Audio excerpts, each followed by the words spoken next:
Hi, today I'm going to be taking a measurement. I'm going to be measuring the distance that I travel from one point to another. In order to do this, I'm going to be using two measuring devices. The first one being the car.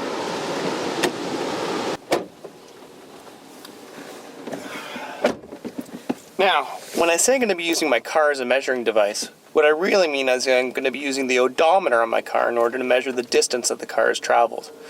The odometer is a device that uses the mechanics of the engine in order to determine, well, how far the car has traveled. It then displays that on the dashboard here. Now, it can display one of two options usually. The overall distance that the car has traveled in the lifetime of the car, but also a trip meter, or the distance that the car has traveled since you last reset that meter reading. Let's take a look at it. You can see my odometer reading right here. It says 79.2. That means that the car, since I last reset the odometer, has traveled 79.2 kilometers. Another way of expressing this is to say that it's traveled 79 kilometers and 2/10 of a kilometer, or 200 meters.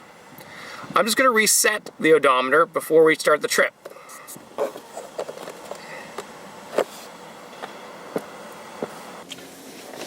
Okay, let's go.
What does he teach?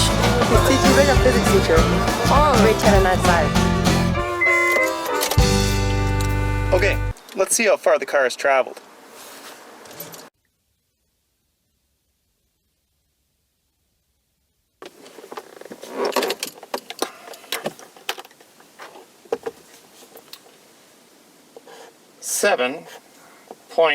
.6 kilometers. The next measuring device I'm going to be using is a wheel.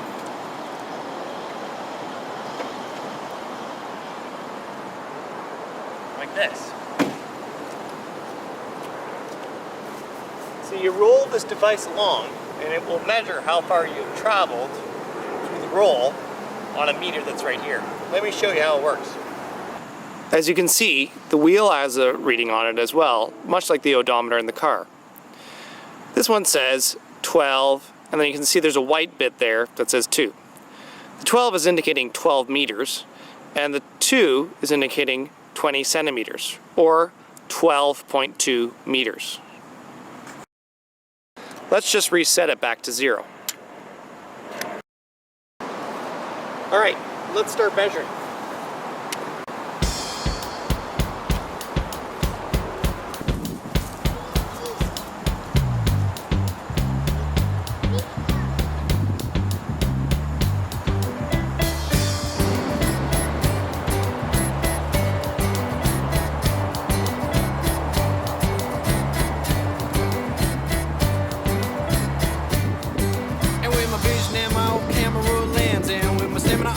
Pictures of animals and man and trends. Also with my telephone and mixing stereo tapes. You'll find me digging out 2 crates, checking out the record of big play. I've been thinking, pull back my hat, and as far as that's meant to go, even higher.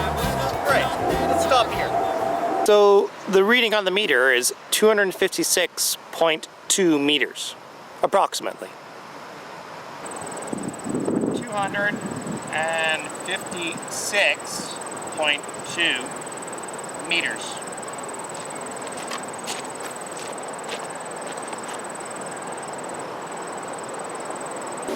To get the total distance that I've traveled, I simply add these two numbers together, my two measurements. But before I do that, I've got to convert one of them into the units of the other. That's not that bad. I'm going to do that with this one right here. We're going to divide by 1,000. That's 1,000 meters per kilometer. That converts this into 0.2562 kilometers. And to get the total distance that I've traveled, I simply add this to this one right here. Let's do that right now. That's 7.6 kilometers plus 0.2562 kilometers. That gives me 7.8562 kilometers. So I can say that I have precisely traveled 7.8562 kilometers. Can I say that I precisely traveled that?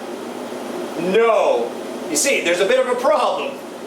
See, the problem is, my car doesn't know the difference between this and that. See, here's the problem. My car, as I'm driving, will tick up 0.1 kilometers. But before it ticks up again, it continues traveling.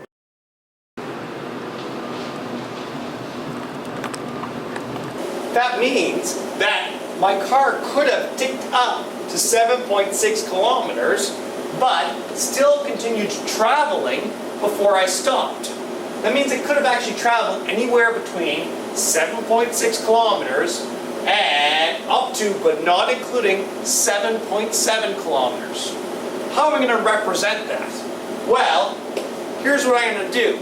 I'm going to kind of take an average, so to speak. I'm going to say there's an estimate that it traveled somewhere in between.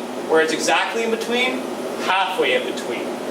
I'm going to modify my reading to represent that. I'll rewrite this as halfway in between 7.6 and 7.7. That's 7.65 kilometers. Now, sometimes they'll even tack something onto it that looks like this, plus or minus 0.05.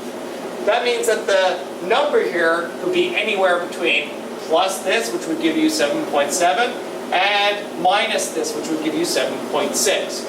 We're not going to do that in our class, so I'm just going to erase that.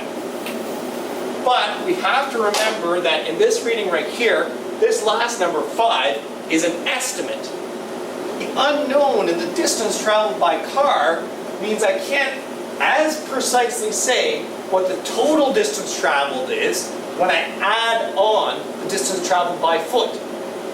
The uncertainty in the measurement of the car affects the uncertainty in the measurement of the wheel. How much? Well, I'll show you. I'll zoom out. You'll see two pylons to my right and to my left. They'll be orange in color. They represent the uncertainty in terms of the distance of the car.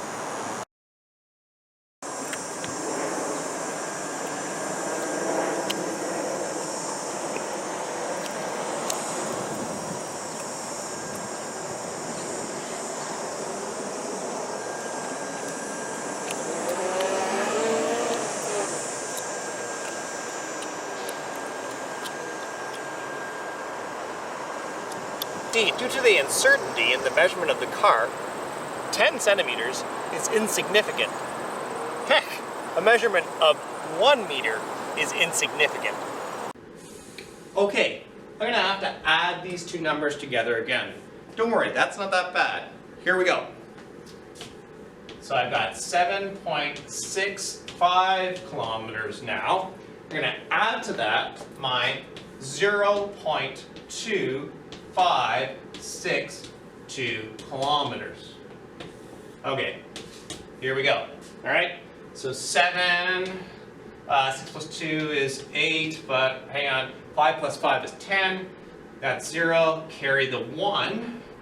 That gives me 9, so 7.9062 kilometers. All right. Now, our answer here should represent exactly what we know. That's what we need to present in science. We need to present a number that we know. This is what we know. All right? Well, do I know that I traveled exactly 7.9062 kilometers? No, I don't, because of the uncertainty in the measurement of the car. If you remember, due to the uncertainty in the measurement of the car, measures of meters and tens of centimeters are insignificant, because the car can't measure that precisely. This right here is actually 6 meters. This right here is actually 20 centimeters. Numbers like that in this measurement are insignificant. So we're going to actually get rid of them. All right? So I'm going to actually rewrite this number right here to represent what we know in terms of the distance that I've traveled approximately. All right? Now here is the general rule for adding and subtracting significant figures. When I add two numbers together, I'm going to keep the same number of decimal places as the number with the least number of decimal places. That's this one right here, the 7.65. That should make sense. This was the distance that the car traveled, right? And remember, the car was the measuring instrument with the least amount of certainty. All right? So I'm going to keep the same amount of certainty as our measuring instrument with the least amount of certainty. So, general rule, I'm going to keep the same number of decimal places as the number with the least number of decimal places. So I'm going to rewrite this right here. So this is 7.9 round up to 1 kilometers.